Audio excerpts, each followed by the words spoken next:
Bom dia a todos. Nós estamos começando agora o último webinar da série, foram 4 webinars, e agora a gente vai falar de design e tecnologias assistivas. A gente vai ter 3 palestrantes, cada um vai falar em torno de 15 minutos, depois a gente vai abrir para perguntas e um bate-papo, um esquema de perguntas que a gente tem feito nos outros e que tem funcionado muito bem. Então, hoje quem vai começar a conversa vai ser a Luísa, depois o Gabriel e, por fim, a Bruna. Luísa, a voz é sua. Apresente-se e comece. Bom dia a todos. Meu nome é Luísa Becker Rigoni. Estou muito feliz de estar aqui. Agradeço a oportunidade, principalmente falando com 2 colegas que eu gosto muito, o Gabriel e a Bruna, colegas muito queridos, que estão aí trabalhando junto há um tempinho. O tema, deixa eu compartilhar minha tela aqui para vocês.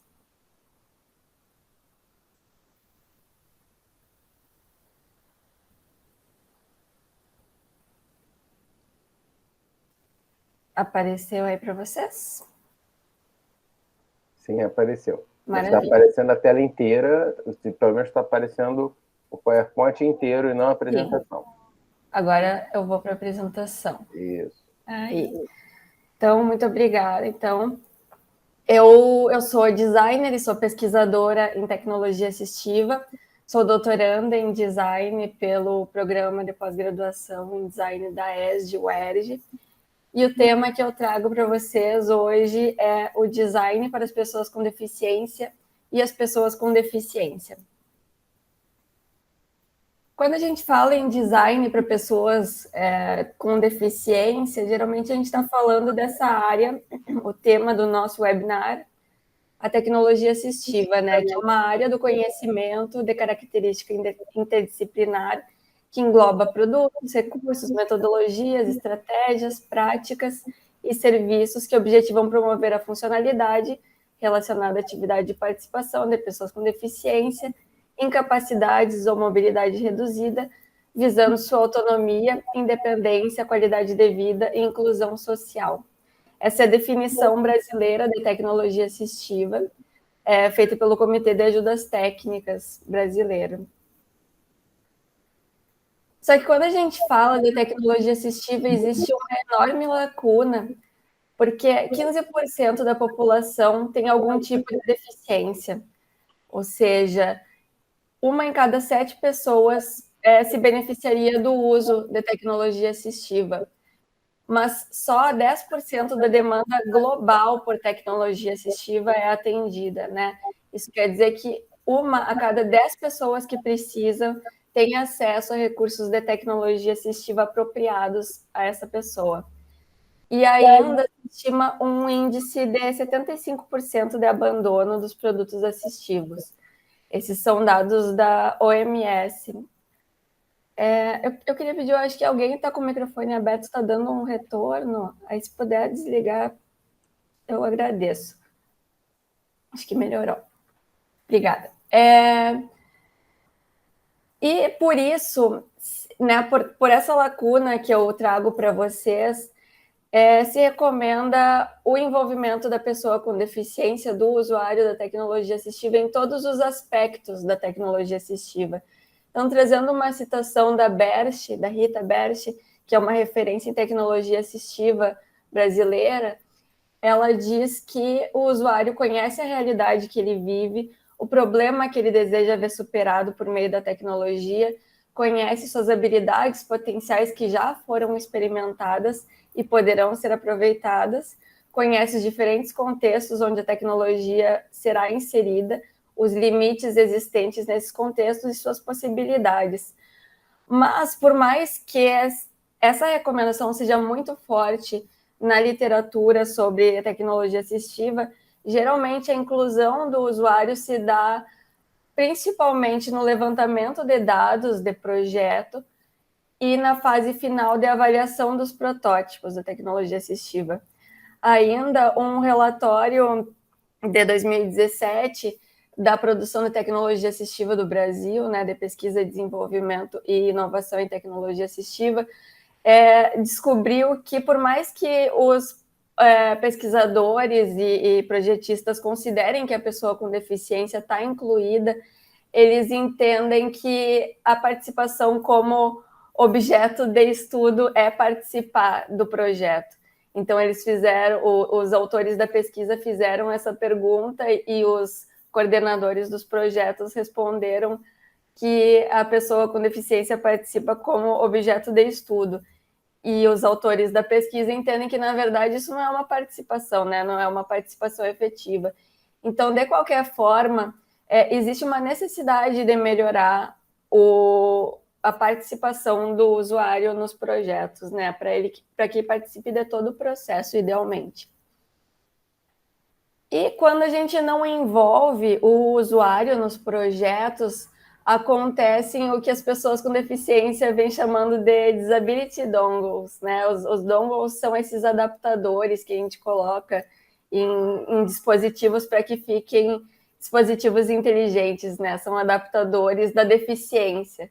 Então, a Liz Jackson, que é ativista da deficiência, ela define os disability dongles como uma solução elegante, bem intencionada, mas inútil, para um problema que nós, pessoas com deficiência, nem sabíamos que tínhamos, e geralmente são projetados nas faculdades de design. E é interessante porque muitos desses projetos eles acabam ganhando a mídia e ganhando um apoio das pessoas que não têm deficiência ou não convivem com pessoas com deficiência, não conhecem as necessidades, e sendo que necessidades muito básicas acabam não sendo atendidas pelos projetos por falta de conhecimento dessas necessidades do público, né, dessa falta de envolvimento da pessoa com deficiência nos projetos. Por outro lado, em um projeto que envolveu o usuário, né, que foi as luvas para o maestro João Carlos Martins, quando sai a notícia no LinkedIn da Folha, os comentários, né, das pessoas, do público geral, guerreiro, exemplo de superação, emocionante, Deus abençoe, notícia boa, mas para o Facebook, não tem nenhuma relação com business. Por isso, o LinkedIn está em desuso. Todos esses comentários acabam sendo um sintoma de como a pessoa com deficiência ela não é vista como um cliente de uma solução bem projetada, né? É alguém que vai receber uma ação assistencial, né? E enquanto isso, no mundo business, né, já que a gente vai falar de business, existe falta de acessibilidade nas plataformas de compra de audiolivros, né, que foram recursos pensados para pessoas, a princípio, né, virou um design universal, mas a princípio foram pensados para que pessoas com deficiência visual consigam ter acesso ao conteúdo de livros, né. Então, quase 7 milhões de pessoas cegas ou baixa visão, temos, né, quase 7 milhões de pessoas cegas ou com baixa visão no Brasil, e 57% dessas pessoas gostariam de ler, mas não fazem por falta de publicações acessíveis. E 66% dessas pessoas preferem audiolivros ou leitores de telas. Então, não tendo acessibilidade nas plataformas de compra, eles não conseguem ter acesso ao conteúdo acessível a eles. E ainda no mundo business, existe uma categoria de produtos, né, que vocês já devem ter visto por aí, que são produtos que são facilitadores de vida diária e que muitas vezes são vistos como produtos para preguiçosos. Se vocês jogarem no Google produtos para preguiçosos, vai aparecer algum tipo de produto desses que a pessoa com deficiência pode se beneficiar, só que eles não são divulgados como produtos para pessoas com deficiência por estratégia de marketing. Então, acontece um fenômeno que a Alex Agard, ativista da deficiência, define como peeled orange phenomenon, fazendo referência a essas frutas descascadas, né, que tem no supermercado. E é um produto que é amplamente ridicularizado, considerado uma frivolidade tecnológica desnecessária por pessoas sem deficiência, mas que é desejado por pessoas com deficiência. Então eu trago aí esse cortador de banana, né, que parece uma atividade muito simples, esse calçador de meias, que foi feito esse videozinho do TikToker, criticando o produto, mostrando como é fácil vestir as meias, e um tênis que a Nike fez desse ano, que a pessoa pode calçar sem precisar usar as mãos. Ele até foi considerado muito bem visto por causa da pandemia, mas existe uma crítica também em relação a ele por ser um produto de preguiçoso, né? E no mundo business existe ainda a indústria que mostra que seus produtos deveriam ser escondidos, né? Que fala que os aparelhos da audição podem ser feios, mas os nossos são invisíveis. E temos aqui um print, é um print antigo, então as letrinhas estão pequenas, mas é uma notícia num blog, Crônicas da Surdez, sobre aparelhos glamurosos. Foi um ensaio fotográfico que foi feito. E os comentários são muito positivos, né? São pessoas dizendo, se os meus aparelhos da audição fossem assim, eu usaria com mais prazer. Eu queria essas soluções, né? E esse mesmo blog fez uma pesquisa em 2020 com 500 consumidores da indústria da audição e 75% dessas pessoas disseram que não gostam de propagandas dos aparelhos auditivos com foco na descrição e na invisibilidade. Então, se o mercado não está atendendo, as pessoas com deficiência elas estão dando jeito de personalizar os seus dispositivos, né? Com o que eles têm à mão, com adesivos, com flores, enfim, a criatividade é o limite, né? E disso surgem negócios também. Essa marca, por exemplo, que faz acessórios para serem usados com os aparelhos auditivos, né? O aparelho auditivo não é para ser inviabilizado, é algo para ser mostrado como orgulho, como parte da identidade, né? Para algumas dessas pessoas, né? Que assim percebem o aparelho. Outra marca é essa Easy Wheels, que faz protetor de aro das cadeiras de rodas coloridos, usa um espaço para personalização, tem vários modelos. O Be My Eyes, que é uma plataforma digital que aproxima pessoas com deficiência visual e pessoas videntes. Então, a ideia é se emprestar os olhos, né? Alguém que quero ler um rótulo e eu não tenho acesso. Então, se faz uma videochamada, uma pessoa sem deficiência visual atende e lê para a pessoa com deficiência o que está naquele rótulo, para falar de um exemplo, né, de situação.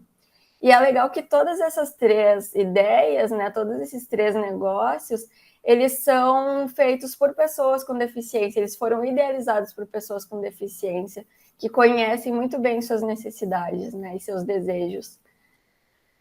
Outro exemplo que eu trago aqui, que eu acho muito bem sucedido, é a brasileira Mercur, que é uma empresa quase centenária e que resolveu revolucionar o seu negócio, né?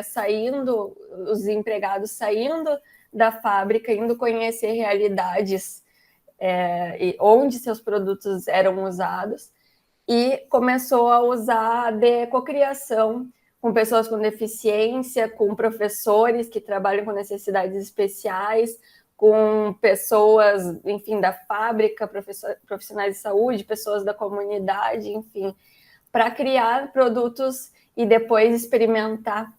Então, esses produtos estão sempre sendo otimizados, né? E usam, né, de ferramentas de design dentro da empresa. Então, a gente costuma perguntar, né, como o design pode melhorar as vivências das pessoas com deficiência. E eu acho que essa pergunta ela pode ser melhor elaborada com uma pequena mudança de perspectiva, né, que é como as vivências das pessoas com deficiência podem melhorar o design.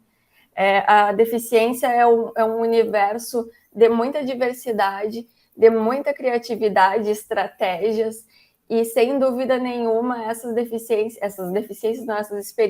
essas vivências podem adicionar e muito para a prática do design. E vai gerar tanto produtos melhores para as pessoas com deficiência, como produtos gerais mais bem desenhados, ou mostrar mercados inexplorados, possibilidades inexploradas, né? Então, é isso. Muito obrigada pela atenção. Deixo aqui o meu contato e vamos batendo um papo daqui a pouquinho. Obrigado, Luísa. Eu que agradeço. Gabriel, você é o segundo.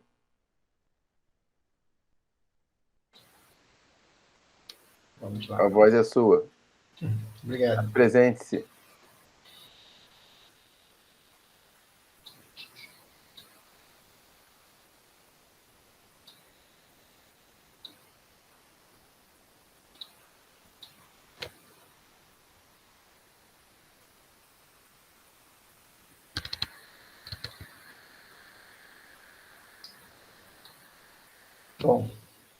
Bom dia. Eu sou Gabriel Borges, sou estudante do mestrado aqui no PPD-ESD, sou orientado pelo professor André Ribeiro, e a minha dissertação ela tem como tema base a customização em massa de tecnologia assistiva. E quando se fala em recursos de tecnologia assistiva, muitas vezes estamos tratando de produtos que precisam atender características e necessidades específicas de um determinado usuário. Mas a produção artesanal e a sob medida desses recursos contribui para um alto custo desses produtos, e o que muitas vezes acaba inviabilizando a sua aquisição, né? Tanto por parte dos usuários e das suas famílias, quanto também por instituições não governamentais, ou mesmo pela sua distribuição pelo SUS. Então, em busca de uma viabilidade econômica desses produtos, a busca por essa viabilidade econômica desses produtos acaba levando a uma certa valorização da produção desses recursos em massa. Então, aí surgem alguns caminhos, né? A produção artesanal, que tem um alto custo, uma produção adaptada, que muitas vezes é de baixo custo, mas é inadequada, e a produção em massa desses recursos, principalmente pela indústria. Só que esses produtos projetados em massa, eles podem não se adequar às necessidades específicas do usuário, então eles necessitam de algumas adaptações, né, que são caras ou, às vezes, ainda assim são inadequadas também.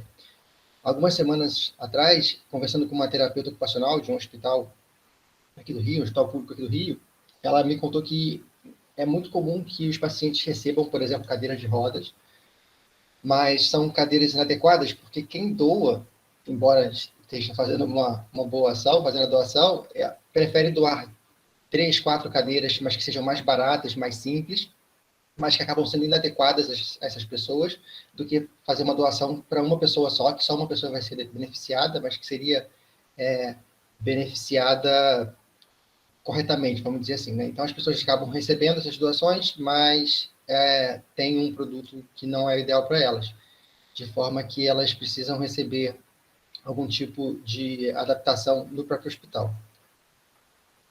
Então, uma forma de se tentar alcançar, né, o atendimento dessas necessidades específicas, que é entregue pela produção artesanal e personalizada, só que com custos mais próximos da produção em grande escala, é através da customização em massa, que é o meu tema principal.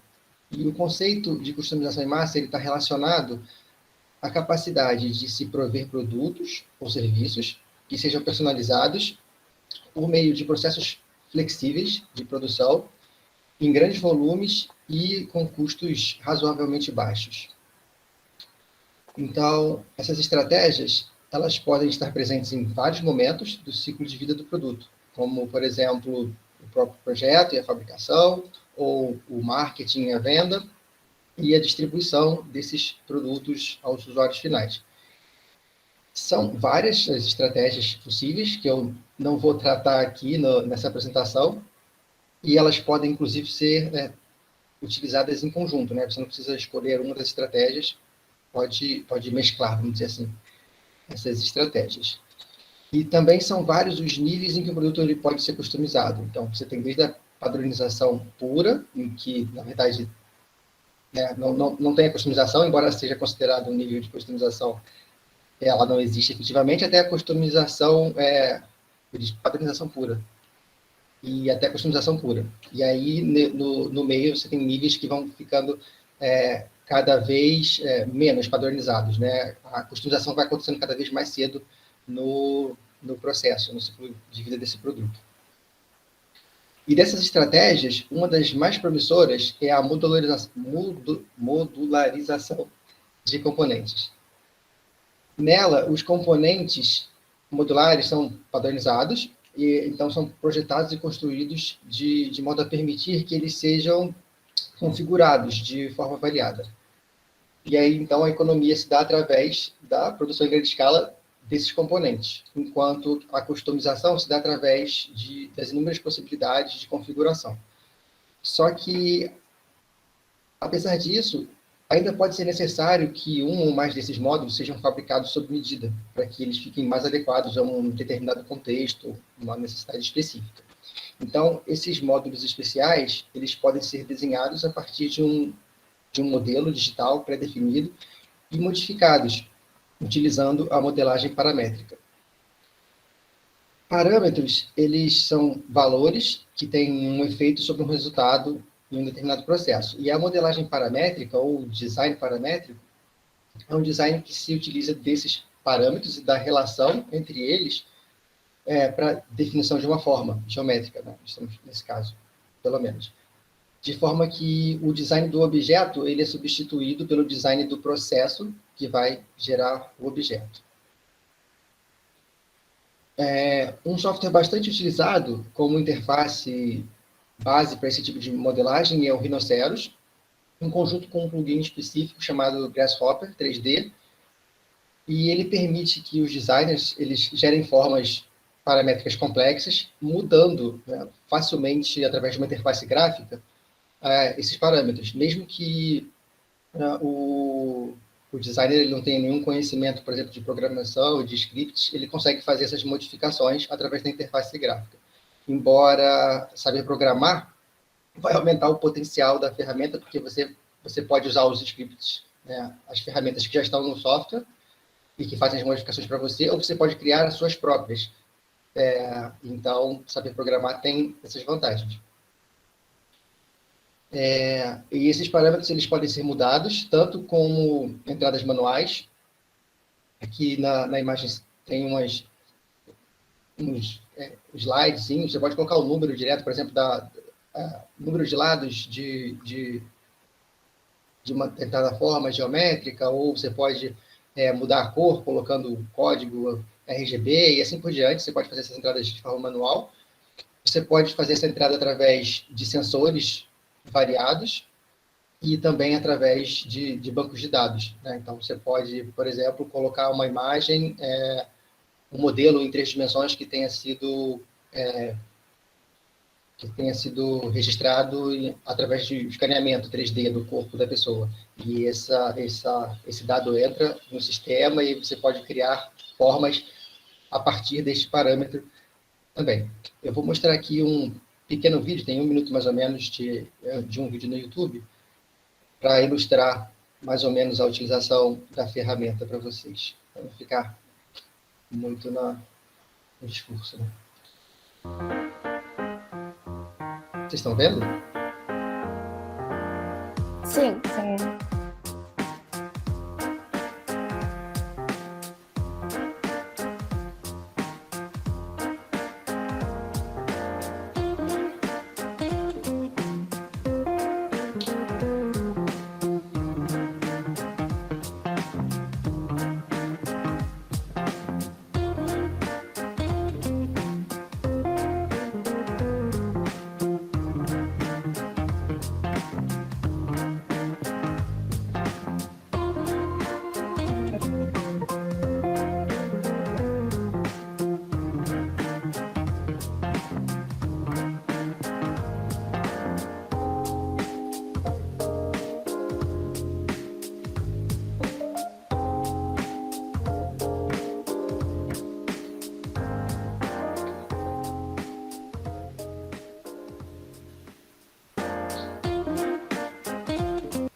Bom, então, terminados os ajustes feitos através desses parâmetros, o arquivo ele pode seguir para a produção, que pode se dar principalmente através de técnicas de prototipagem rápida, como a impressão 3D e a usinagem controlada por computador.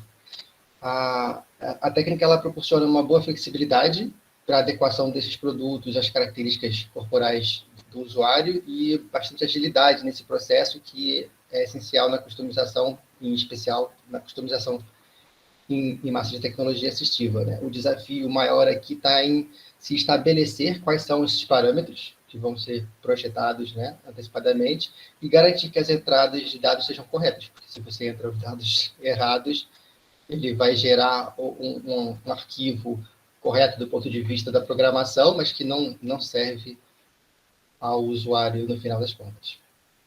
É isso. Obrigado. Obrigado, Gabriel. Assistindo as duas primeiras palestras, elas já falam uma com a outra, né? Os assuntos já se conversam. Bem legal. Vamos escutar a Bruna. Bruna, a voz é sua. Vamos colocar mais uma fala nessa conversa. Bom dia, pessoal. Eu acho que a minha fala ficando por último, eu acho que vai complementar acho que o webinar mesmo. Eu acredito que ficou perfeito. Bom, primeiro eu queria agradecer pelo convite, né? Em estar falando aqui e trocar com os colegas, porque acho que a gente tem muito a contribuir um com os outros. Eu vou começar minha apresentação aqui.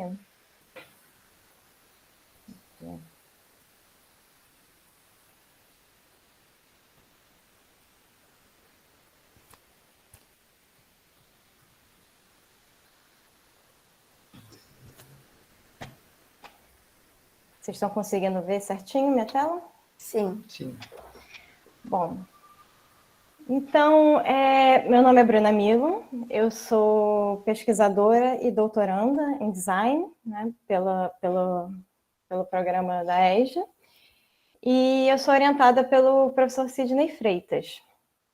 E aqui nesse webinar, a minha intenção, na verdade, é falar sobre a importância de se observar a experiência como um todo no desenvolvimento, na projetação de tecnologia assistiva. Então, para isso, eu vou me utilizar de um caso para contar um pouco sobre essa importância, né? E a experiência do usuário geralmente é uma coisa utilizada, né? É uma disciplina que foi desenvolvida principalmente por conta dos produtos digitais, né? Só que, nesse caso aqui, eu vou falar de uma maneira um pouco mais analógica. É um caso mais analógico, digamos assim, é um produto analógico. Bom, então, o caso que eu trago aqui é de uma pesquisa na qual eu fui convidada para participar, né, para desenvolver, lá no Instituto Nacional de Tecnologia. A Luísa foi minha colega, minha parceira, então formamos uma equipe, eu, Luísa, e coordenados pelo Júlio Silva. E era uma pesquisa que tinha como demanda, né, do MCTI, uma pesquisa para aferir a adequação de um código de cores baseado em Braille, voltado para pessoas com deficiência visual. Então, assim, basicamente o objetivo desse código é permitir a identificação de cores pelas pessoas com deficiência visual. E aí, por que essas cores são importantes, né? O que justifica esse código? As cores, elas carregam informações que vão além do visual, né? Então, a falta de acesso a essas cores, ela pode significar uma barreira à informação e à comunicação para essas pessoas com deficiência visual. Então, por exemplo, as cores, elas podem ser usadas para sinalizar situações de perigo, por exemplo, em rotinas pessoais, interações sociais, em atividades de autocuidado, as cores estão sempre ali presentes. Então, por exemplo, também na questão de apresentação pessoal, as cores elas servem como uma expressão de identidade, como a Luísa mostrou na apresentação dela, né? Então, roupas, maquiagem, tudo isso contém cores e a falta de acesso às cores justamente impede que as pessoas com deficiência visual tenham acesso a esses signos, né? E elas também estão presentes em outras situações enfim, de inclusão social, como as artes, a educação. Mas aí, quando a gente pensa em como aferir esse código de cores, né? Como aferir se ele funciona, o natural é a gente pensar em como vamos aferir a usabilidade desse código, né? Então, geralmente, as métricas utilizadas para aferir a usabilidade são as métricas de eficácia, eficiência e satisfação. Então, a eficácia seria você ser capaz de realizar a tarefa. Então, no caso do código, se é possível identificar as cores com o código. Já a eficiência, ela trata da quantidade de esforço requerido para realizar essa tarefa. Então, as cores, elas são identificadas rapidamente. Geralmente tem essa questão do tempo, né? E já a satisfação, ela pode ser entendida como um grau de felicidade do público ao executar essa tarefa. Então, essas pessoas com deficiência visual, elas se sentiram confortáveis, elas se sentiram felizes ali no momento de executar aquela tarefa específica de identificar as cores. Você perceba que quando a gente fala de usabilidade, a gente está falando bem voltado para a tarefa, para aquele momento. Mas aí, eu acho que a gente vem para uma questão que é um pouquinho mais complexa do que simplesmente a identificação de cores. Então, quando a gente estava fazendo a pesquisa, a gente pensou, bom, simplesmente verbalizar o nome das cores em resposta àquela representação tátil, aquele código de cores em braille, né, baseado em braille, isso é suficiente para dizer que a gente está resolvendo o problema da identificação das cores, da comunicação. Então, identificar essas cores, ela garante que os PDVs vão ultrapassar essa barreira à informação e à comunicação que é gerada pela falta de acesso a essas cores? Bom, a gente entendeu que não, né? Então, a gente pensou que a gente precisava trabalhar, na verdade, na raiz do problema. E para trabalhar na raiz do problema, a gente precisa pensar no contexto, ou seja, na experiência como um todo.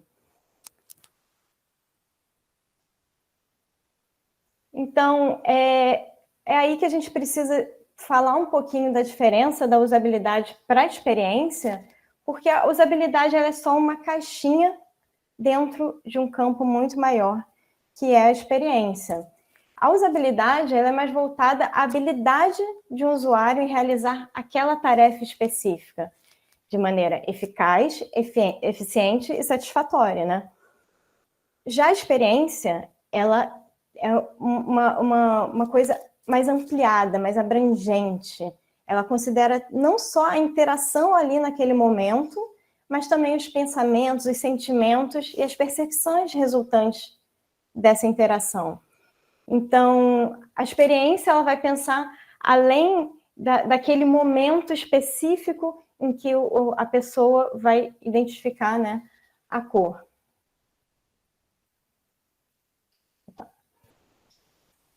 Então, foi que a gente pensou que, ao aferir a usabilidade simplesmente do código, se a gente fosse partir para um teste de usabilidade simplesmente, a gente ia apenas aferir a lógica desse código, o funcionamento daquele sistema, que já é uma adaptação a um sistema de escrita já existente, que é o Braille.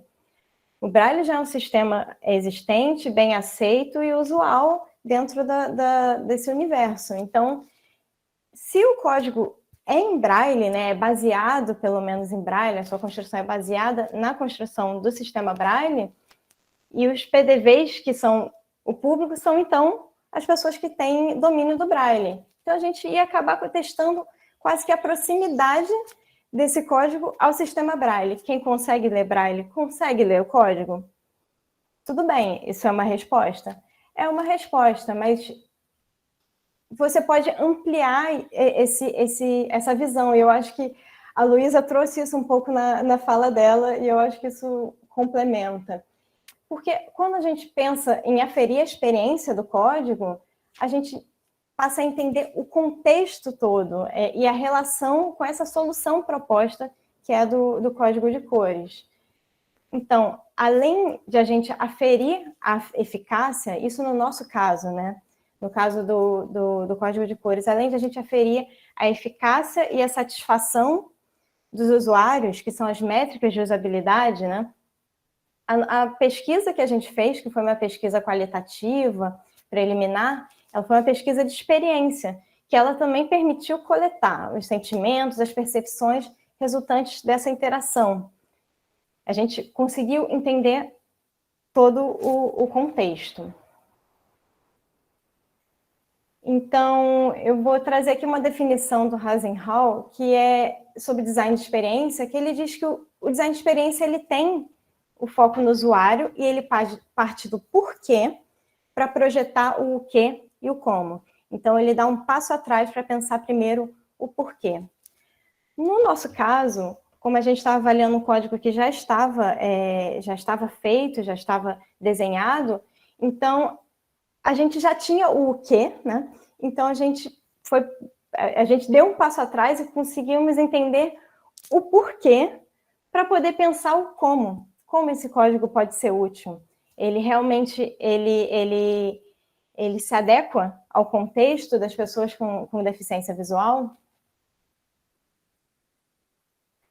E aqui cabe assim observar que, embora os dados de execução da tarefa eles tenham sido coletados no caso da nossa pesquisa, que é na verdade, esses dados de tempo, né, eles são relacionados à métrica de eficiência, né?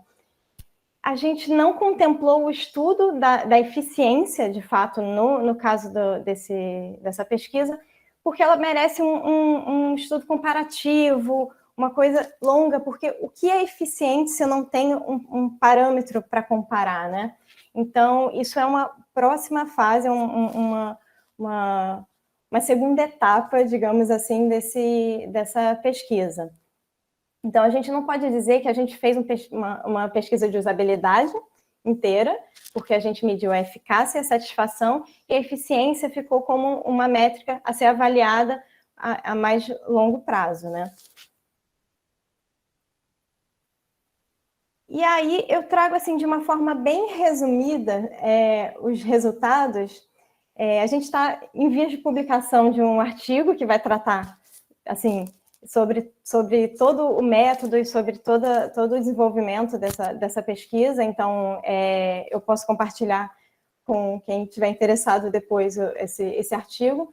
Mas, assim, de uma maneira bem resumida, essa pesquisa ela permitiu entender que o código de cores é compreensível para as pessoas com deficiência visual, então, a partir ali das métricas de eficácia e satisfação, que ele pode ser uma potencial ferramenta para a representação de cores na comunicação da vida diária, mas ele tem algumas limitações, essas que são tratadas no artigo. Eu não quero me estender por conta do tempo, né?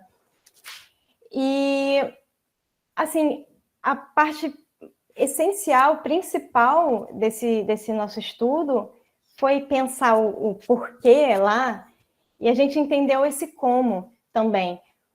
Existe uma contribuição muito importante desse código na educação, já que o Braille, na verdade, desculpa, já que a cor, ela é um pré-requisito para o entendimento de algumas das disciplinas que são dadas na escola. Então, ao você introduzir um código de cores em Braille, lá dentro da escola, você permite que as pessoas tenham um entendimento mais aprofundado também em relação às disciplinas.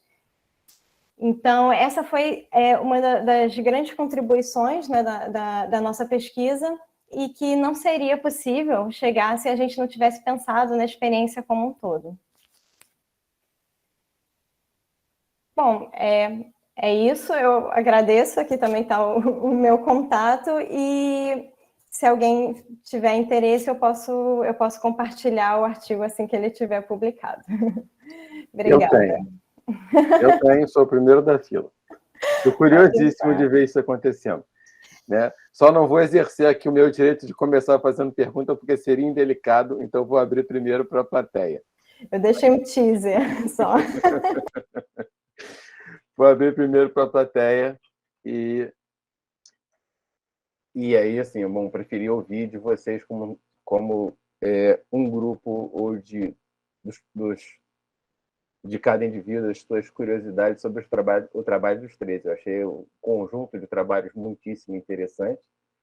Eles se falam, eles se conversam entre si, são trabalhos que se integram. Eu tenho curiosidades, mas vou colocar minhas curiosidades esperando aqui a curiosidade dos outros. Quem quer abrir falando? O professor André, que já até abriu a câmera. O professor André está com uma camisa de uma cor muito difícil de descrever. Duvido que você tenha um símbolo... Vermelho, cara, vermelho, pô. Coloquei no chat a pergunta aí. Deixa eu abrir aqui o chat. André começou perguntando para o Gabriel. Gabriel, como incorporar a experiência do usuário na customização em massa? Bom, a experiência do usuário na customização em massa é realmente essencial, porque quanto maior, né, o nível de customização, mais você precisa da participação das entradas do usuário no processo de produção, no processo de projeto. Então, realmente ela é necessária.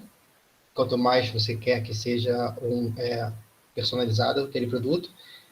E a forma de incorporar isso, eu vejo, na verdade, sendo como um aumento da participação de profissionais que trabalhem com a experiência do usuário. Em geral, embora sempre, quando você está lendo, né, os trabalhos, tem sempre uma preocupação em falar que a tecnologia assistiva é uma área interdisciplinar e multidisciplinar, mas a realidade é que ela ainda é bem fechada, vamos dizer assim, nos profissionais de saúde. Então, para poder integrar essa experiência do usuário, seria necessário que a gente tivesse mais profissionais trabalhando com a experiência do usuário, não necessariamente designers, né, porque a gente tem visto aí no mercado que tem profissionais diversos trabalhando com isso, mas essas técnicas de desenvolvimento, de design da experiência do usuário precisam estar presentes na equipe que produz. Basicamente é isso. As ferramentas já estão por aí, elas precisam ser implementadas pelas equipes que projetam.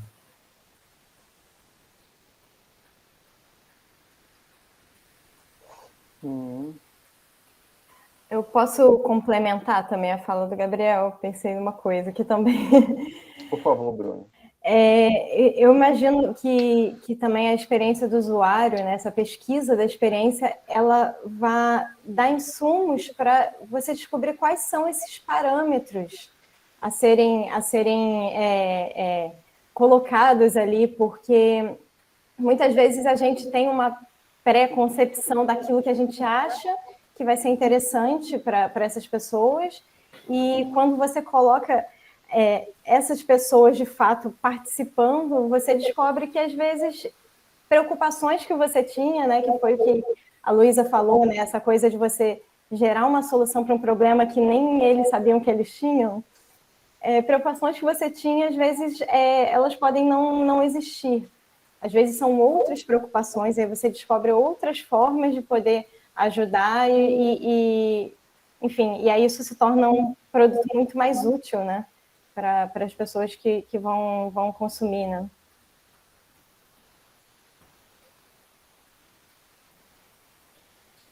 Gente, mais perguntas? Eu queria fazer uma pergunta para a Bruna.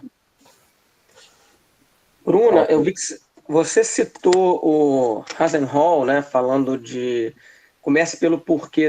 Eu não consegui ver no slide. Você sabe de quando é essa citação? Olha,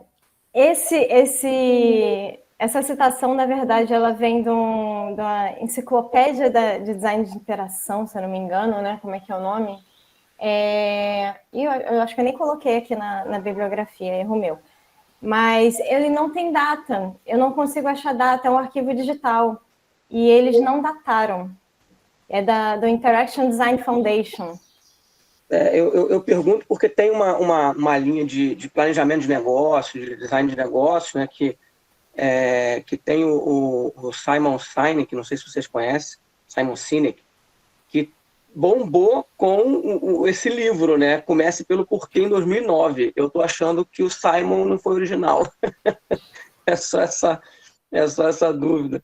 Eu não sei se ele não foi original ou se fazia parte de um pensamento ali da época, porque os trabalhos do Rosenhall é ali de 2010, assim, eu não essa citação específica, tá? Mas é por ali. Então, pode fazer parte de um pensamento que estava permeando ali a época. Uma escola de pensamento, né? Legal. Cláudia, por favor. Cláudia. Tá no mudo. Tava sem som, tava no mudo. Eu não tenho certeza absoluta da data, não, Bruno. Eu acho que eu consegui sim, porque eu estou usando ela no meu trabalho. Depois eu passo para vocês. Eu não sei se é 2010 ou 2012. Agora me falha a memória, mas depois eu passo para vocês, se eu tiver. A pergunta é até para você também.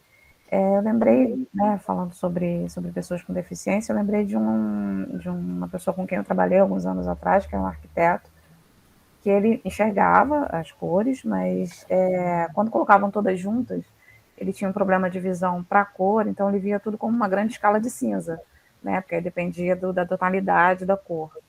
Então eu lembro que ele, citando um exemplo, que ele foi fazer um trabalho em um outro país e tal, ele estava lá desenhando, começou a pintar, porque ele viu, né, uma série de canetinhas ali para poder pintar o desenho dele, o croquis que ele estava fazendo, e para ele era tudo cinza.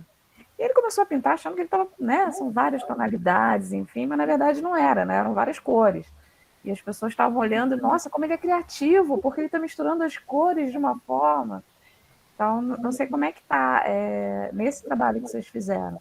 Vocês chegaram a pensar nessa questão do código para pessoas que têm um problema com relação às cores, ou é só as pessoas que realmente não enxergam cor nenhuma? Assim, primeiro eu queria agradecer que você tenha essa data, eu vou querer, sim, essa informação. Mas em relação ao código, então, eu não sei se ficou claro pela minha fala, mas o código, ele não foi criado pela gente. Esse código foi criado pelo professor Ferronato e a Jéssica, esqueci o sobrenome dela, não sei se a Luísa lembra. Pereira. E a gente, na verdade, só esteve na parte de pesquisa, entendeu? A gente foi chamado para aferir esse código, a adequação desse código. Então, o código, ele já veio voltado para pessoas que têm um domínio do Braille, né? Porque se é um código voltado para... se ele é um código baseado em Braille, ele, no final, ele só é útil para quem sabe Braille. E as pessoas que geralmente sabem Braille são as pessoas que geralmente não são cegas ou têm baixa visão. Baixa visão, acho que geralmente tem leitura ampliada, então ele é restrito para quem sabe Braille. Eu acho que existem outras soluções para identificação, pelo menos existem outras soluções aí colocadas, outras propostas para identificação de cores que não são em Braille, mas que são representações táteis, que não são ligadas ao Braille. Eu acho que talvez a Luísa vá falar um pouco sobre isso, que ela sabe mais do que eu nesse sentido. A gente tem uma fila aqui, o André é o primeiro da fila. Não, pode, que é outra pergunta. Pode pular. Se o Marcelo e a Luísa... Só para adicionar a resposta, é porque, como a Bruna falou, né, existem alguns outros códigos que usam formas geométricas, né? Esse que foi encaminhado para a gente tendo a lógica do Braille, né, precisa ter esse conhecimento. E isso é uma coisa que é interessante de se falar, porque geralmente quando a gente fala de pessoas com deficiência visual, se pensa no Braille como primeira alternativa para ler algo, né? Até na minha pesquisa, né, na minha apresentação, aparece a importância do som, né, do audiobook e tudo mais. E quando a gente estava juntando a amostra de participantes, foi um grande desafio, porque a maior parte das pessoas, né, a gente fez no Instituto Benjamin Constant, a maior parte das pessoas não era cega total. Então, na educação de pessoas com deficiência visual, se usa todos os recursos possíveis, né? Por exemplo, se tu tem um resquício de visão, eles usam a visão ampliada e tudo mais. Então, foi um grande desafio para a gente encontrar pessoas que usassem do Braille para fazer o teste e para virar uma amostra significativa, né, para a nossa pesquisa. E seria muito interessante mesmo aumentar expandir o acesso do código e das cores, né, para pessoas com outros tipos de deficiência, mas aí elas teriam que ter essa educação prévia. Assim como a gente teve que dar uma aula prévia sobre o que é cor, né, que eu acho que isso é uma coisa que é muito interessante dessa pesquisa. A cor é algo que muitas daquelas pessoas nunca viram, então são só barulhos, né? E em outra oportunidade a gente pode, inclusive, falar sobre esses significados das cores, que a gente fez dinâmicas muito interessantes para descobrir a relação de pessoas que nunca viram com essas cores, né? Então, só para adicionar um pouquinho nessa pesquisa que eu adoro. Marcelo. Olá, pessoal, bom dia. Parabéns aí pelas palestras. Tudo muito bom. Minha pergunta é para a Luísa mesmo. Você mostrou um slide lá que tinha um produto, acho que de deficiência auditiva, que tinha uns comentários das pessoas muito... que escondia, né? Escondia o aparelho e as pessoas muito felizes desejando aquilo, né? Meio que querendo esconder o aparelho. E ao mesmo tempo, e aí, assim, como que o design vê isso, né? Essa vontade de esconder, e ao mesmo tempo, se a gente vê um produto como o óculos, né? Que virou agora um produto de estilo, né? Mas, na verdade, é um produto de deficiência, um produto para uma deficiência. Então, é meio que essa dualidade entre vergonha e orgulho, né, do produto, e queria que você falasse um pouquinho disso. Bom, ótima pergunta. É muito engraçado como o óculos sempre aparece. Eu adoro isso. O óculos é o exemplo da tecnologia assistiva bem-sucedida, né? Pois e é engraçado que eu fiz uma pesquisa histórica sobre tecnologia assistiva e descobri que até a década de 30 o óculos não poderia ser customizado, era um dispositivo médico. A única personalização era realmente a questão da lente, né? A questão médica.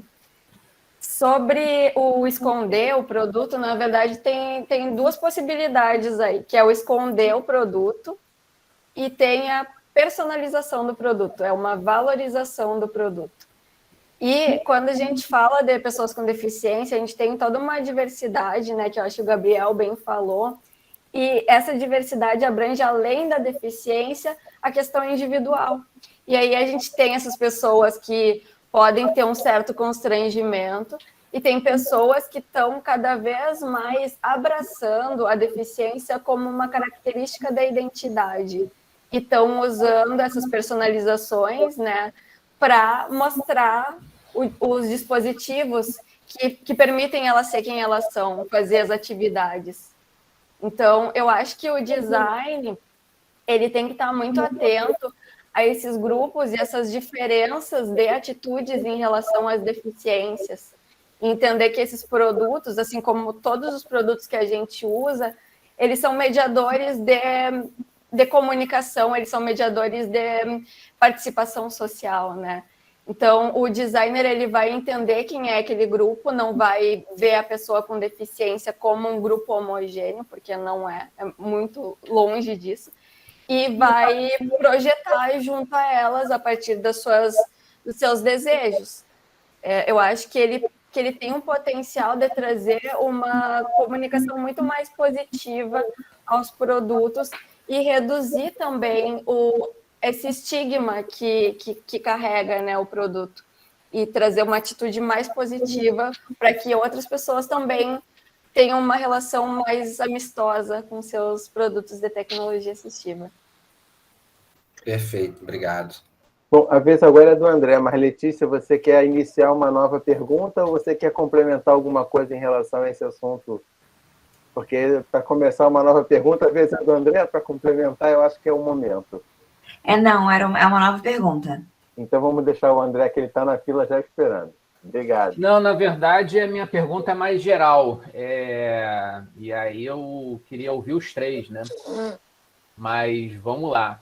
Quando a gente estuda inovação de produto, inovação de serviço, existem assim, dois movimentos, que um é aquela inovação que ela inicia pelas necessidades dos usuários, que assim, me parece que caracteriza muito as inovações presentes em tecnologias assistivas.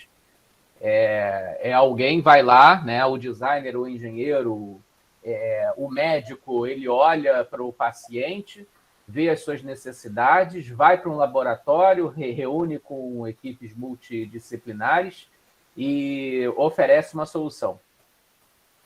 Mas me parece que esse é o mais comum, né? Mas tem um processo de inovação que ela não começa do usuário. Aliás, existem autores que defendem que a inovação feita pelo ponto de vista do usuário, ela não é uma inovação, ela mesmo é uma melhoria contínua, né? Tem inovações que elas nascem meio que empurradas pelas tecnologias. Então, eu vendo aí o software que o Gabriel apresentou e ouvindo as considerações, as falas, né, da Luísa, da Bruna, existe dentro de tecnologias assistivas uma inovação ou uma possibilidade de desenvolvimento de produtos e serviços com base em tecnologias assistivas empurradas pela tecnologia, ou seja, alguém criou um novo material e a partir desse material eu vou começar a colocar isso para as pessoas que têm necessidade. Aí, se elas vão aceitar, a gente vai ver isso lá depois. Como é que vocês enxergam a inovação empurrada pela tecnologia nessa área de tecnologia assistiva? Aí cada um pode falar um pouquinho. Posso começar? Pode. Então, eu acho que, na verdade, professor, o que mais se vê é esse segundo caso, tá? Eu tenho a impressão que esse mais impulsionado pelo desenvolvimento tecnológico é o que mais acontece, não necessariamente nas coisas que estão no mercado, mas até em termos de conceitos, né? Porque boa parte das coisas que está sendo feita realmente não está indo para o mercado, não está chegando ao público-alvo. Mas está sendo muito motivado pela tecnologia, né? Existe aí, eu até trouxe alguns exemplos, né? Que são as luvas que traduzem libras. Acho que acabei não falando, porque estava com um pouco de receio do tempo, mas foi lá no início. As luvas que traduzem libras, né? Que usam dos sensores para fazer uma tradução. Só que o problema é que muitas vezes essa inovação cai naqueles disability dongles, porque quando se parte muito da tecnologia e sem saber uma demanda real, o que acontece é um pensamento médico, que é de corrigir a deficiência. E isso vai ao contrário do que o movimento das próprias pessoas com deficiência vem pedindo, que eu não preciso ser corrigido, isso é uma característica minha. Então, e também tem muito foco no indivíduo, por causa desse pensamento médico, né? E não resolve problemas que, na verdade, são do ambiente. Por exemplo, o outro exemplo que eu trouxe nesse slide dos disability dongles é uma cadeira que sobe escadas. Então, o que acontece? Esses produtos movidos pela tecnologia, eles acabam sendo muito custosos para as pessoas com deficiência, e existe já uma coisa que chama dívida tecnológica, né? Que a gente tem aí as pessoas com deficiência crescendo, se expandindo esse número, necessidades se diversificando, a tecnologia avançando de forma muito rápida e coisas muito básicas não sendo atendidas, né? Existe o que eu considero, assim, apesar de entender a motivação, um certo deslumbre pela tecnologia que acaba apagando um pouco as necessidades reais que deveriam, na minha opinião, ser motivadoras desse desenvolvimento. Eu queria fazer uma intervenção aqui, me permitam. Luísa, eu vou pegar em cima do seu comentário, mas de verdade o assunto se estende pelos três, né? Esse trade-off, ele existe em todas as áreas de desenvolvimento, não só em relação aos desenvolvimentos de produtos para pessoas com deficiência, porque, como o André já colocou, a pessoa que usa tem a tendência a criar alterações marginais de melhor adequação do que já existe. E o cara que não usa, que não está naquela realidade, é o cara que inventa coisas loucas que não servem para nada em quase todos os casos. Mas, eventualmente, ele acerta o tiro no olho da mosca, né? E mesmo quando não serve para nada, aquela demonstração de tecnologia acaba servindo para que as pessoas com o problema, e aí eu estou usando problema e não deficiência, porque qualquer problema serve, elas vendo aquela demonstração tecnológica, elas podem ter uma ideia que não tinham antes, porque não sabiam que aquela tecnologia seria possível. Isso é um dilema que vive o pessoal do marketing sempre. O exemplo que você trouxe do cortador de banana é interessantíssimo, né? Bom, o cortador de banana, o exemplo que a gente dá clássico na aula de marketing é o desentortador de banana. Se você cria um desentortador de banana, que diabo de uso tem bananas retas, né? Mas se você, eu me lembro, vocês são jovens, não se lembram disso, mas na época da ditadura brasileira, teve um desenvolvimento tecnológico patrocinado pelo Estado para fazer melancias quadradas.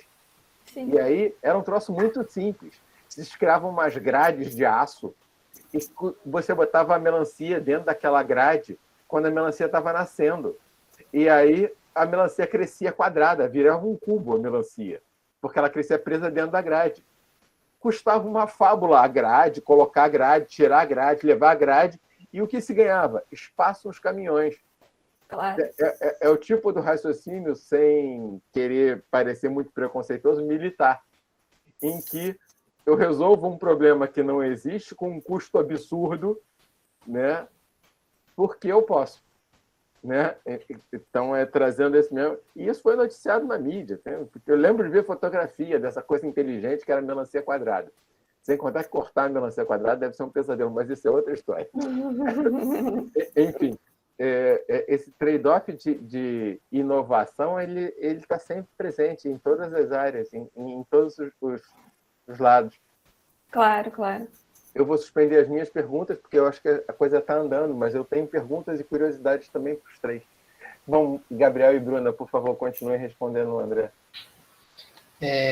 Primeiro, na verdade, acho que vai ser bem rápido. A Luísa já tratou bem da resposta. Eu só acho que, assim, no mundo ideal, o que a gente vai ter não é uma inovação a partir da tecnologia, né? E sim as pessoas que projetam estando muito ligadas nessas novas tecnologias, mas preocupadas com a questão do uso, com as necessidades das pessoas e com a interação com essas pessoas para entender, né? Se aproximando delas, mas bastante ligadas nessas novas tecnologias e não criando a partir das tecnologias e depois vendo se dá certo. Eu fiquei pensando na fala de todos vocês, mas pensando principalmente na questão do custo, eu acho que é aí que é o grande... A grande questão, sabe? Você desenvolver a tecnologia, desenvolver uma tecnologia assistiva a partir da tecnologia existente, como demonstração, é interessante, porém é custoso. Então, é custoso em termos de valor ali que você vai colocar, mas também em tempo, né? Quanto tempo vai demorar para que a gente chegue a uma solução ideal, sendo que a gente pode ser um pouco mais assertivo e buscar lá com quem de fato vai utilizar as informações para eles projetarem junto com a gente, sabe? Acho que é um pouco do que eu trouxe, assim, falando de experiência. Eu imagino que agora, com essa coisa do UX Research, né, da pesquisa de experiência, vindo à tona por conta dos produtos digitais, eu acredito que é natural que essa volta ao porquê e essa investigação do antes vai acontecer com mais frequência. A questão também é que existe um custo de pessoal, e que também não é visto,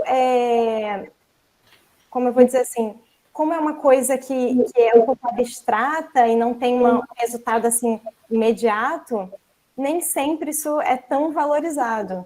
Mas se você for lá buscar, provavelmente você vai chegar numa solução mais assertiva, com maior rapidez e menor custo. Então... Gente, Desculpa, Dércia. Termina. Eu ia passar a pergunta para a Letícia, que a Letícia está na fila para fazer a pergunta. Tem a Letícia e tem uma pergunta do Douglas, lá no chat. Tá. Fecha, Luísa, que você ia começar a colocar. Tá, não, é só como a Bruna trouxe essa questão de custo, né? Eu acho que na fala do Gabriel ele comentou, né, de como a tecnologia assistiva ela é essa área interdisciplinar, mas ela está majoritariamente na mão do pessoal da saúde. E outra coisa que eu tenho tido cada vez mais claro é como ela é uma área segmentada. E o investimento nessa área também acontece de forma muito segmentada. E isso eu acho que tem tudo a ver também com a pergunta do professor, porque o que acontece é que muitas vezes esses projetos também acontecem dentro dos seus laboratórios, e tem muita gente fazendo coisas muito semelhantes e tendo pouca comunicação.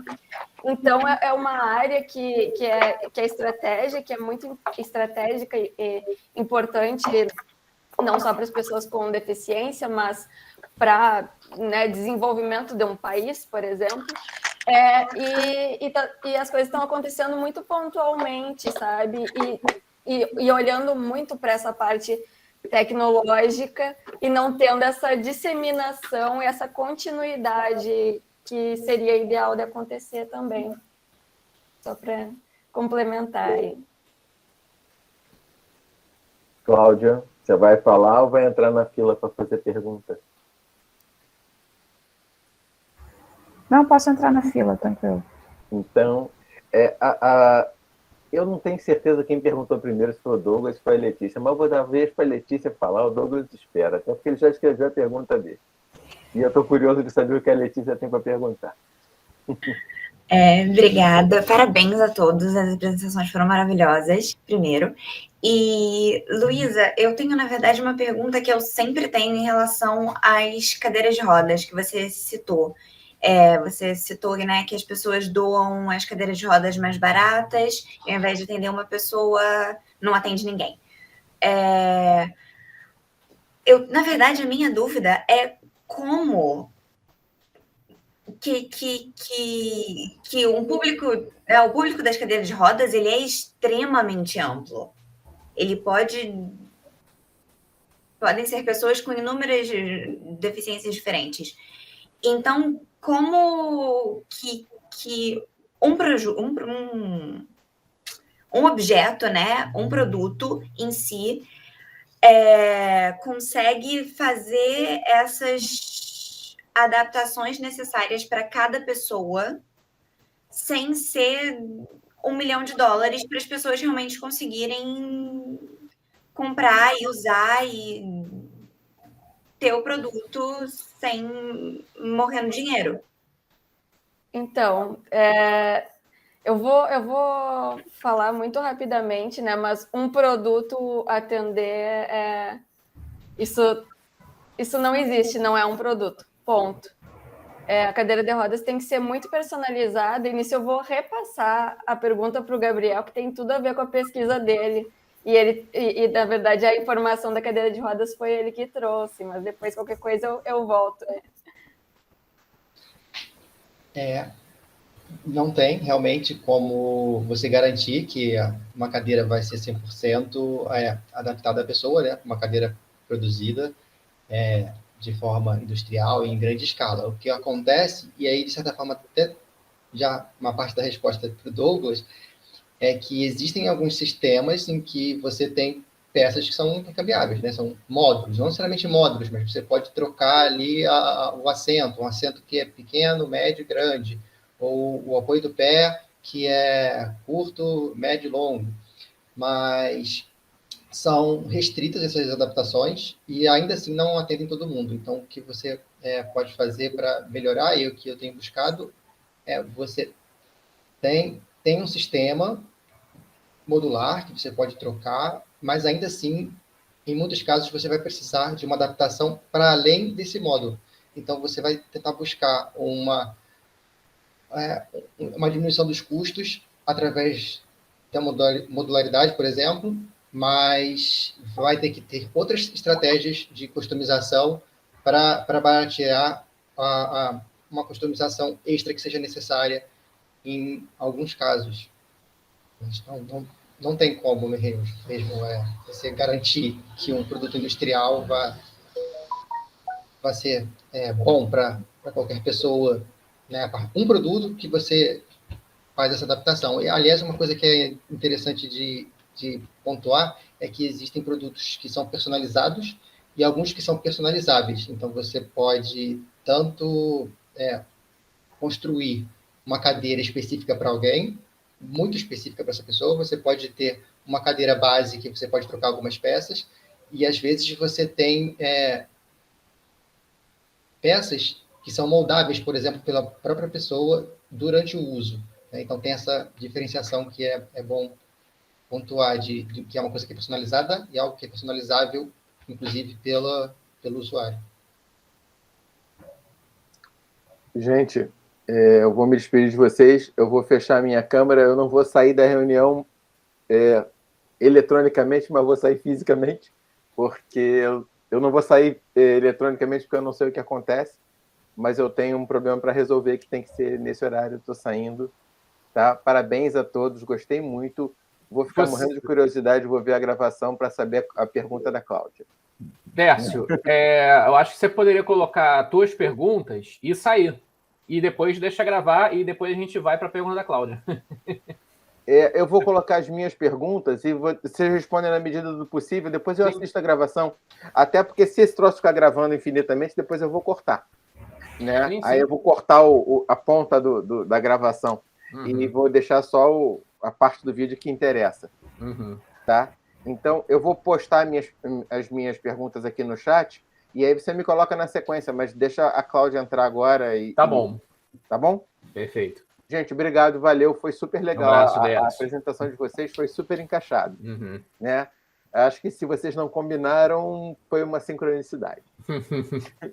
Tchau, gente. Tchau, Décio. Um abraço. Um abraço.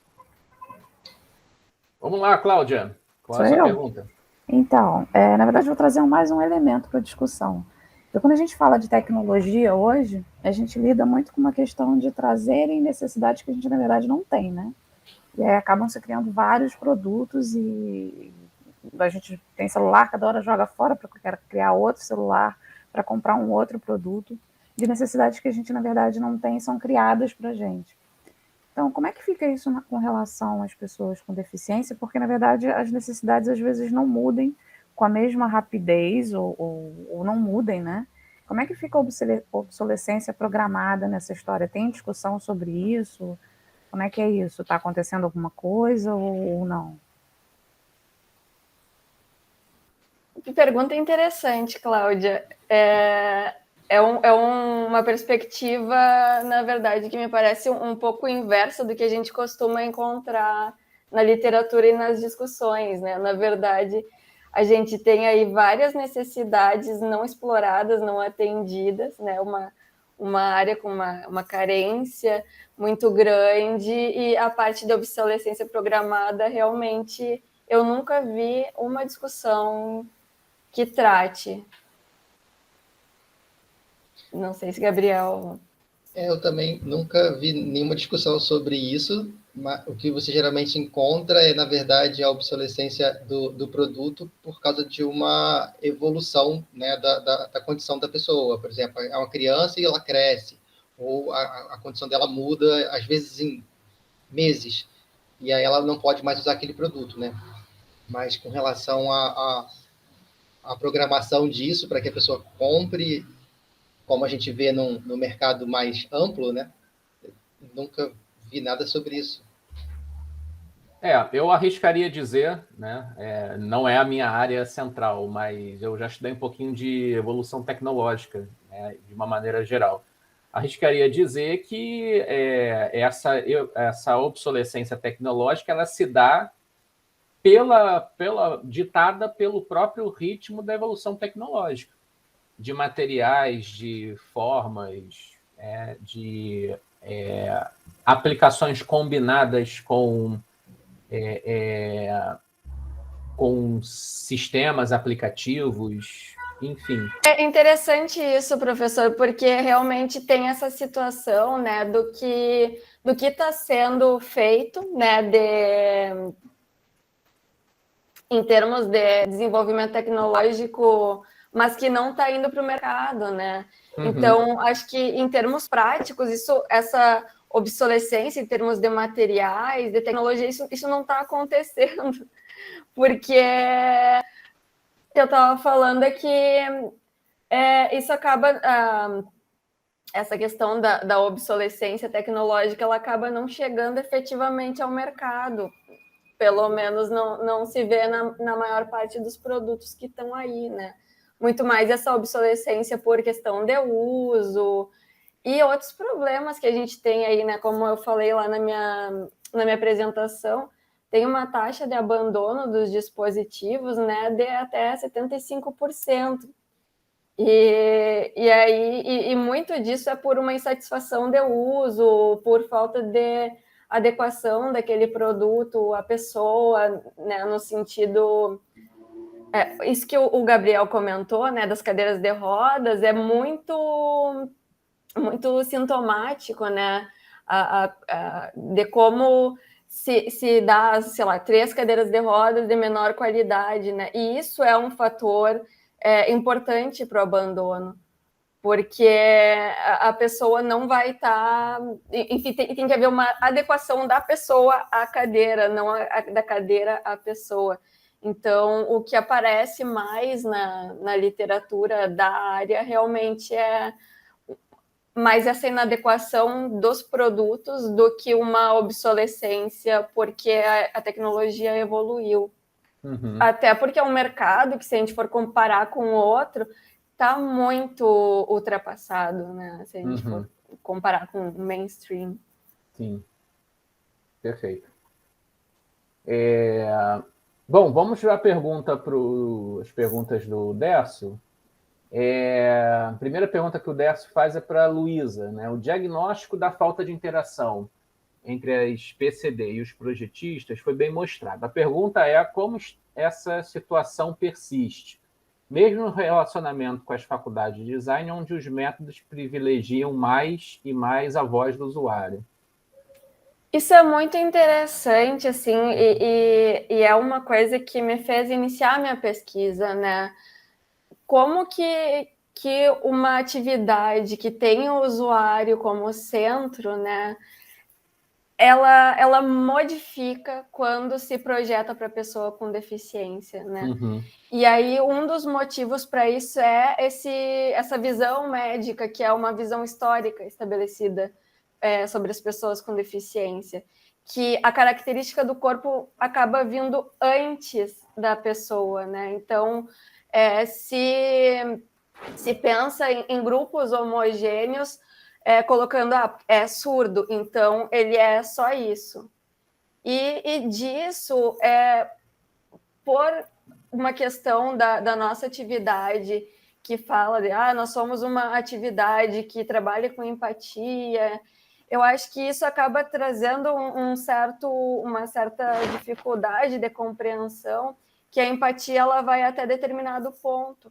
E muitas vezes essa empatia acaba sendo usada como uma substituta praticamente por uma pena, né? Olha, essa pessoa não consegue ouvir, eu não gostaria de não poder ouvir, então a gente vai fazer algo para que essa pessoa supere esse problema.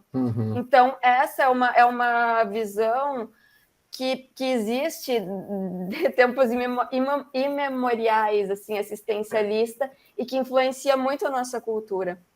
Atualmente, e por consequência, né, a atividade do design. Então, atualmente está tendo essas movimentações das pessoas com deficiência, que estão falando sobre capacitismo, sobre, né, o preconceito, e mostrando a gente está aqui.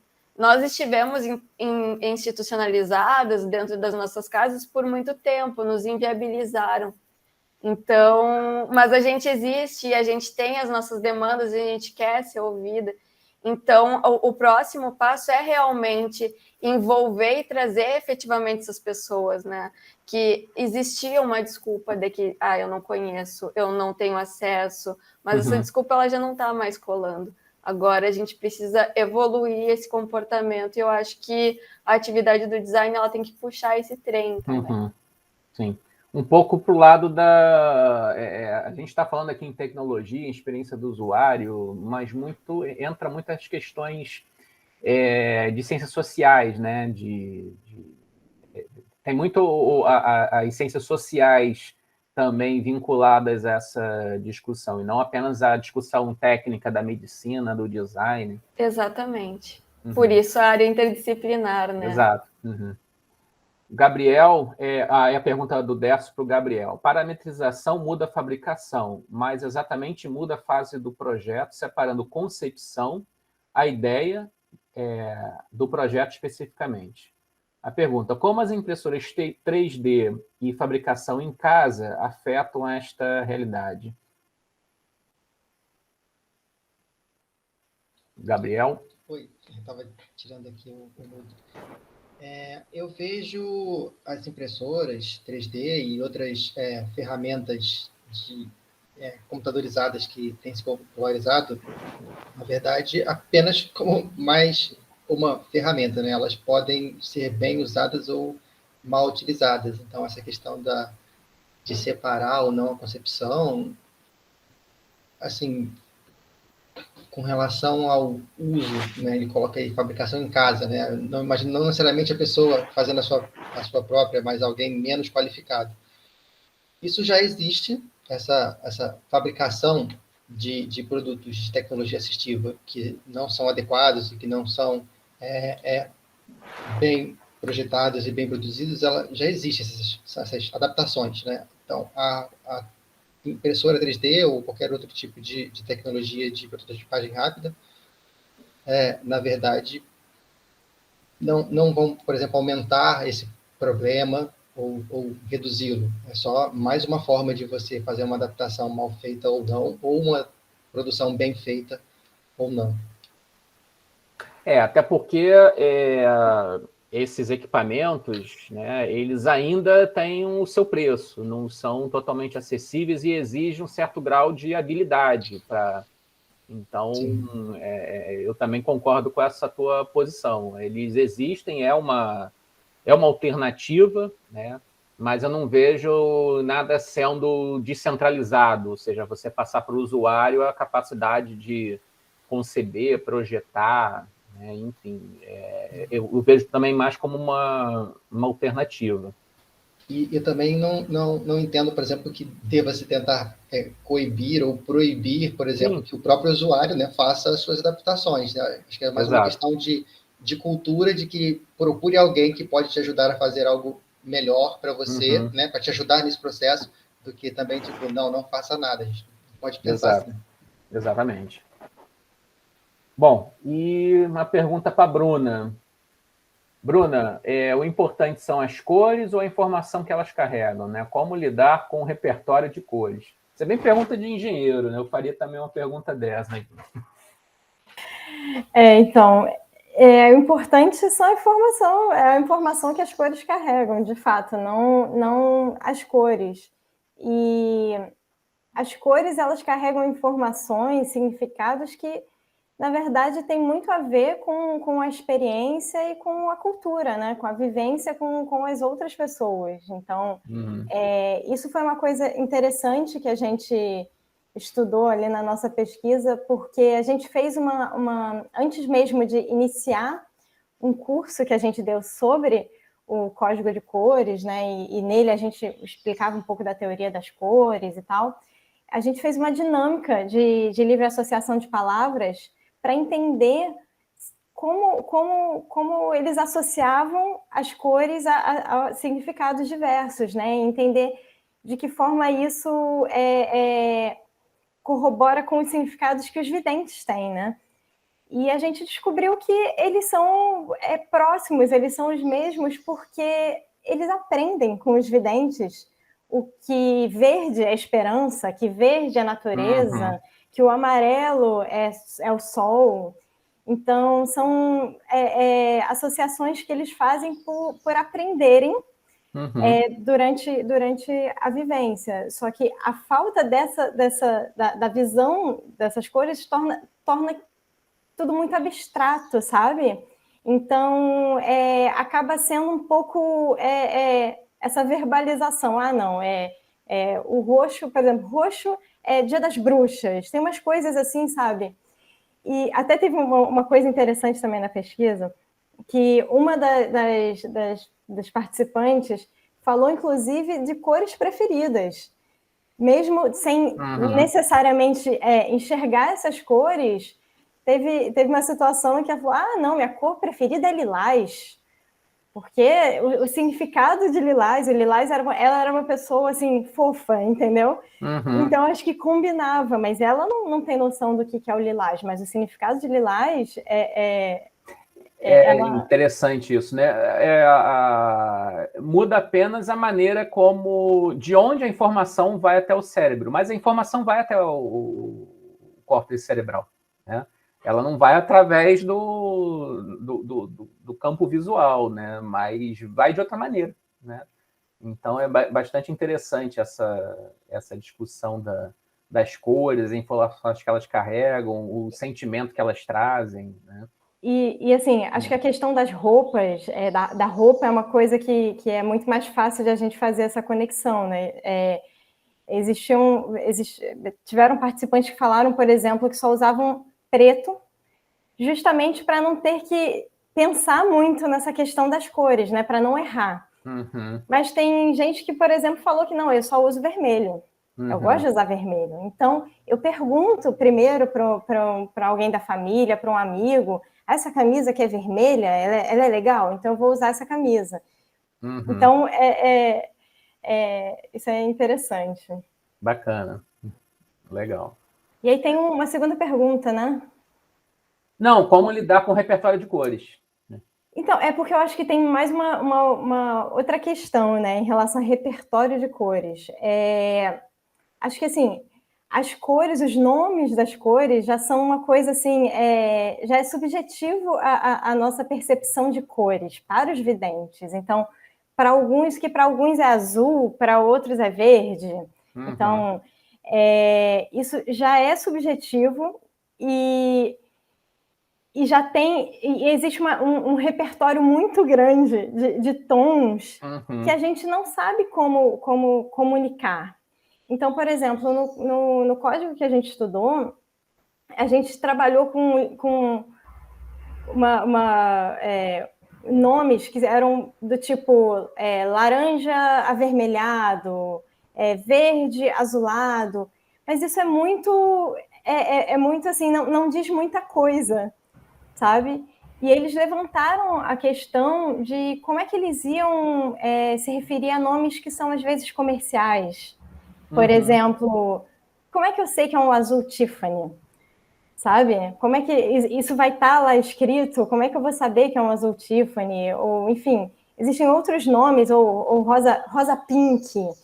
Tem alguns tons que são a gente nomeia culturalmente e que é difícil, é subjetivo, e é difícil você colocar isso em código, sabe? É difícil você dar acesso a esse tipo de informação. Sim. Eu lembrei agora, né, o professor falando que do pensamento do engenheiro, né? O código foi justamente feito por um engenheiro, né, Bruna? E isso foi algo que, quando chegou para a gente estudando aquela lógica de funcionamento, ela é uma lógica matemática, que cada pontinho, né, da célula Braille, ela representa a adição de um tom, né, um percentual ali. E aí, nisso, a gente chegou a um certo impasse, porque tu entender a lógica de funcionamento não é a mesma coisa que tu entender a cor que está passando ali, né? Então, a gente tinha discussões que foram maravilhosas e filosóficas, né? Porque a gente chegava num ponto... Eu estava começando a me acordar para essa questão, né, de o que é a demanda da pessoa com deficiência, o que é a demanda da pessoa sem deficiência que está projetando. E aí surgia essa dúvida, mas será que isso é uma demanda real deles? E realmente foi uma coisa que apareceu lá no campo. Cara, a gente está inserido na sociedade, a gente se comunica, as cores são parte importante das nossas vidas. Mas eu até brincava nas nossas discussões de que algumas cores poderiam soar como gosfraba, que é tipo, ok, beleza, tem uma palavra aqui que não tem nenhum significado atribuído, é só um barulho, né? E isso poderia acontecer com algumas cores, né? Outra equivalência eu não sou a maior degustadora de vinho, né? Quando eu faço um teste lá, eu tomo meu vinho, eu sei qual é o Cabernet. Passou 2 dias, se eu tomar um Cabernet ou tomar outro, eu já não sei mais qual é. Então, como que se fixa isso? E aí, quando a gente fez essa pesquisa, né, esse insight da importância educacional do código ficou muito legal, porque eles entenderam a mistura das cores. Foi além do que a gente imaginava, né? Que, eu não sabia que o azul e o amarelo dava verde. Então, isso foi algo muito interessante e imprevisto, né? Bacana. Cláudia tem uma pergunta?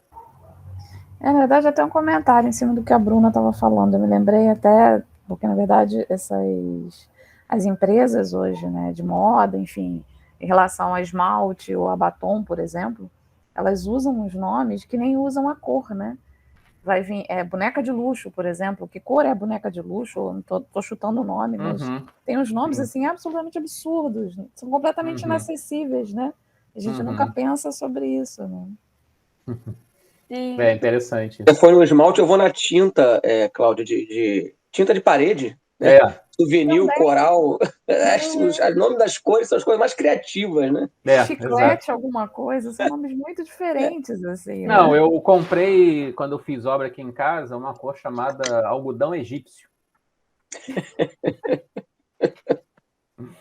Que cor é essa? Não sei, é meio bege, meio cinza, mas os caras chamaram de algodão egípcio. Né? Esquenta com as amigas é ótima, a cor do batom. E acho que uma coisa que é interessante de comentar, né, sobre esse código é por que ele foi pensado, né? Porque a gente poderia escrever o nome da cor, né, vermelho, né? Escreve em braille, já existem as letras. Mas o que acontece? O texto braille, ele fica muito extenso. Ele pode chegar a 4 vezes um texto em tinta. né? Por causa tu tem que ter um padrão de celas ali para que possa ser legível, não é só fazer pontinhos, né? Então, existe um espaçamento, né, padrão. exatamente, para que seja reconhecido. Isso é uma coisa que a experiência, né, do usuário, isso que a gente está trazendo, é muito importante, porque volta e meia se produz alguma coisa em braille e as pessoas com deficiência visual não conseguem ler. Tá lá e não tem como ler. E aí, o que acontece é que quando a gente está falando de uma etiqueta ou de uma caixa do batom, por exemplo, que a Letícia comentou, se tu for botar o nome por extenso, acabou a embalagem. Então, a ideia, né, da criação do código para uma identificação rápida e sucinta, né, essa foi a motivação, né? Essa ideia, né? De tu ter uma coisa simples que diga, ó, isso daqui é vermelho, um vermelho mais claro, mais escuro. Legal, uma codificação, né? Isso. Só que aí a gente descobriu que, por consequência, quando as pessoas precisam, para elas poderem ler esse código, elas precisavam aprender a teoria das cores, que foi isso que a Luísa falou. Sim. Então, foi curioso como a gente teve que realmente ensinar a teoria de cores para essas pessoas e como eles pegaram com muita rapidez, justamente por estar se tratando de um sistema que eles já estão acostumados. Então, para eles foi aquele momento, uau! Agora sim eu entendi, eu devia ter aprendido isso antes. Bacana. Essa pesquisa foi feita com adultos, né? Só para deixar claro. É isso que eu ia perguntar, assim, qual é a faixa etária? Isso. Eram adultos, né, alfabetizados em Braille, com fluência Braille, e que trabalhavam na editora do Instituto Benjamin Constant. A maioria deles era revisor. Era impressionante ver o tempo de leitura deles, assim, a agilidade. Muito rápido. E aí, até por isso que surgiu esse comentário, né, da questão educacional, que eles falaram, nossa, talvez se eu tivesse aprendido isso no colégio, poderia ter sido, né, eu poderia ter entendido um pouco mais da matéria de física, né, que usa muito da questão de cor, entre outras questões. O que acontece atualmente é que quando tem alguma coisa referente a cores, o conteúdo é personalizado. Digamos assim, tem um gráfico e aí esse gráfico tem uma linha em vermelho, ou um mapa, né? O país que está em vermelho. Existe uma legenda que bota uma forma geométrica ou uma textura que está naquela área e falando, isso é vermelho. Mas isso não é padrão. E aí também a proposta era fazer essa universalização.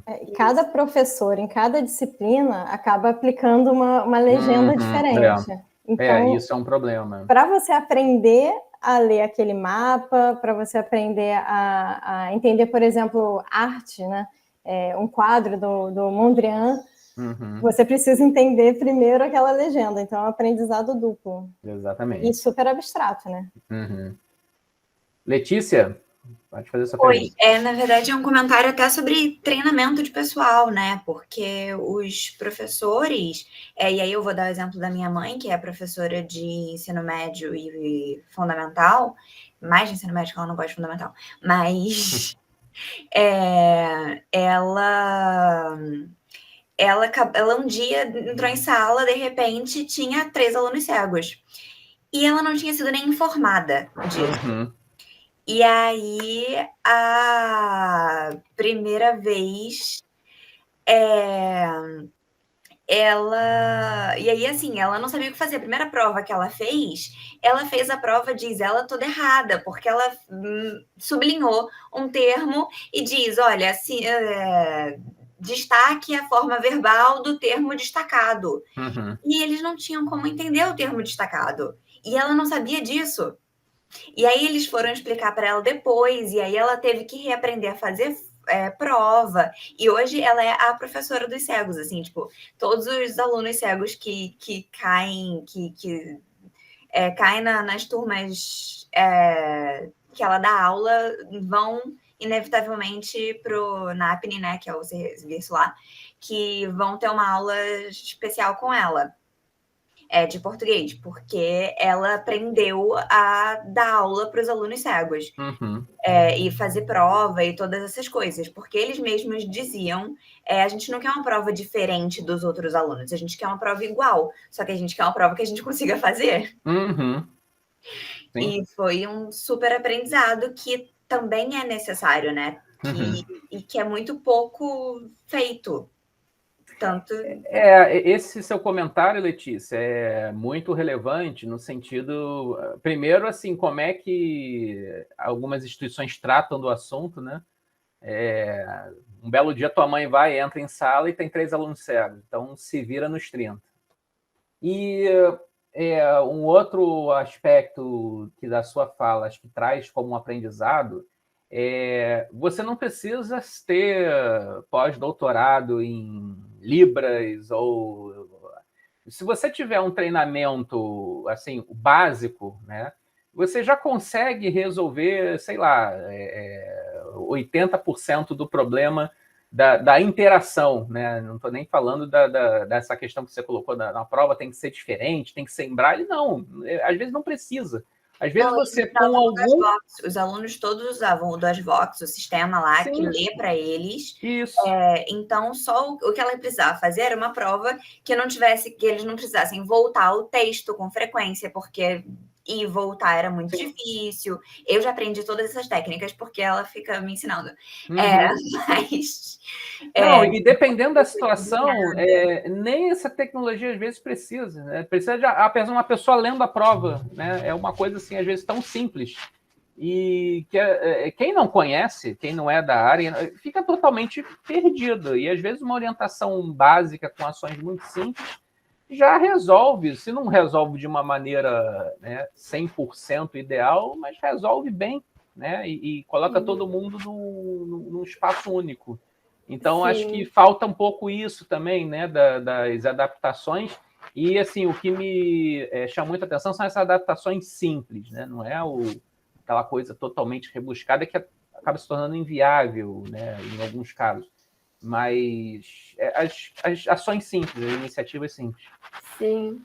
Professor, eu acho que a gente tem muito medo de cometer gafes, né? De ofender. Também, E isso me lembra um texto de um rapaz que eu acompanho, que é jornalista e ele é cego, e ele tem uma coluna no UOL, e uma das semanas ele falou assim, em algum momento tu vai cometer uma gafe com pessoa com deficiência.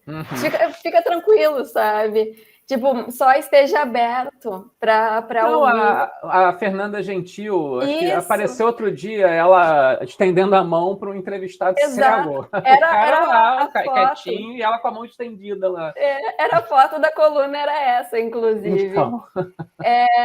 E quando a gente fala, né, da tecnologia, né, para resolver algumas questões, me lembra muito uma fala que eu escutei numa conversa paralela dessa pesquisa que a gente fez lá no Instituto Benjamin Constant, que quando começaram a falar de cores, né, surgiram as falas sobre aplicativos que leem cores.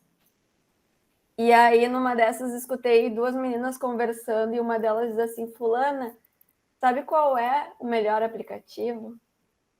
É gente, são pessoas. E quando a gente está, né, projetando, e principalmente com todas essas tecnologias que a gente tem à disposição, existe uma ideia de dar independência para a pessoa, colocando tecnologias, né? Só que essa parte do contato pessoal, ela sempre existiu e ela é muito importante. E, de certa forma, quando a gente, né, fica pensando muito nesse aspecto tecnológico, às vezes a gente está colocando uma barreira, na verdade. Exato. Então, essas tecnologias, né, low-tech, né, que tu mencionou, eu acho que elas têm, sim, muito valor.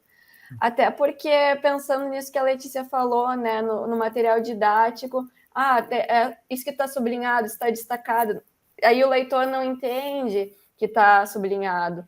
Isso apareceu na nossa pesquisa também, porque uma das motivações, né, a moça Ferreira, né, Bruna, que trabalhou junto com o professor Rubens Ferronato, ela tem deficiência visual e ela, né, foi uma das que trouxe a demanda a ele. E ela falou que estava fazendo uma faculdade, estava perdendo a visão nesse processo, e quando ela lia os materiais didáticos com o leitor, ou mesmo coisas assim que são traduzidas para braille, às vezes falava assim, nesse gráfico a linha é vermelha, só que a cor, ela não tinha acesso, né? Isso acontece com a gente, texto impresso, né? Quando a gente estava no mundo ainda impresso. Várias vezes eu ou alunos meus, assim, não, segundo o gráfico, a linha vermelha, não, mas peraí, está imprimindo em preto e branco. Cara. Pois é.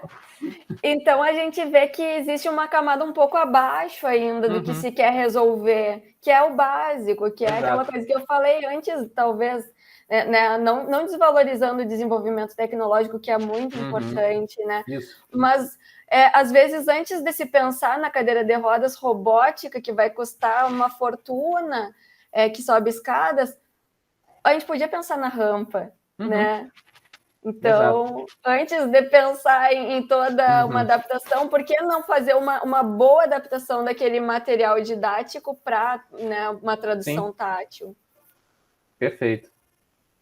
Isso me lembra um caso assim, que não tem a ver exatamente com esse código de cores, mas numa disciplina, uma vez quando eu estava fazendo mestrado, a gente teve como desafio ir lá no Hospital Universitário Pedro Ernesto e tentar desenvolver soluções, né, para o hospital, né? E uma das coisas que a gente tinha identificado era um problema de sinalização. Porque são várias sinalizações diferentes, distintas, de várias fases do hospital, e os setores ficavam de forma assim desorganizada, porque eles iam crescendo desordenadamente, por conta muitas vezes de verbas que eram injetadas numa especialidade, não em outra, e a coisa ia crescendo de uma forma desordenada. E aí a gente foi trabalhar essa questão da sinalização, investigando a jornada do usuário, né? A gente abordou algumas pessoas na recepção do hospital e fomos seguindo eles sem intervenção, sabe? E vendo as dificuldades que eles tinham no meio do caminho para chegar na especialidade que eles precisavam, né? Para fazer a consulta ou o exame. E, no fim, assim, o que a gente descobriu é que, mesmo com a melhor das sinalizações, o mais importante era o contato com os funcionários do hospital no meio do caminho. No fundo, as pessoas queriam poder contar com as pessoas. Então, elas queriam poder falar. Às vezes, a placa estava ali na frente, estava até correta, mas ele preferia encontrar um funcionário e falar, olha, como é que eu faço para ir para a oftalmologia? Então, isso a gente identificou como uma solução muito, muito mais simples. E a gente ainda tinha um segundo problema, que era a questão de que algumas pessoas não sabiam ler. Então, o que adianta você gastar uma verba enorme para fazer uma sinalização de hospital maravilhosa, se boa parte dos usuários daquele hospital não vão ter acesso àquela informação? Então, de fato, treinar os funcionários ou mesmo colocar funcionários específicos para dar informações podia ser uma solução melhor e muito mais simples. Isso conversa com o Wayfinding, né, do Guilherme, né, que está estudando isso. Pessoal, acho que já estamos aí 5 para as 11.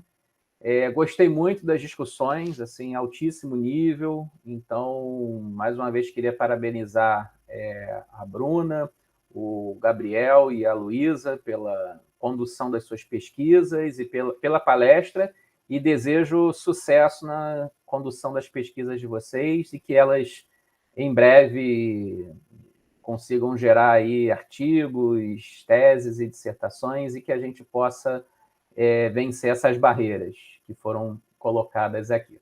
Bom? Então, bom dia para todos, um abraço, e vamos nos falando. Obrigada, gente. Maravilhosa conversa. Bom dia. Muito boa. Bom Ah, dia. gente, Tchau, tchau. Tchau, obrigada. Tchau, gente.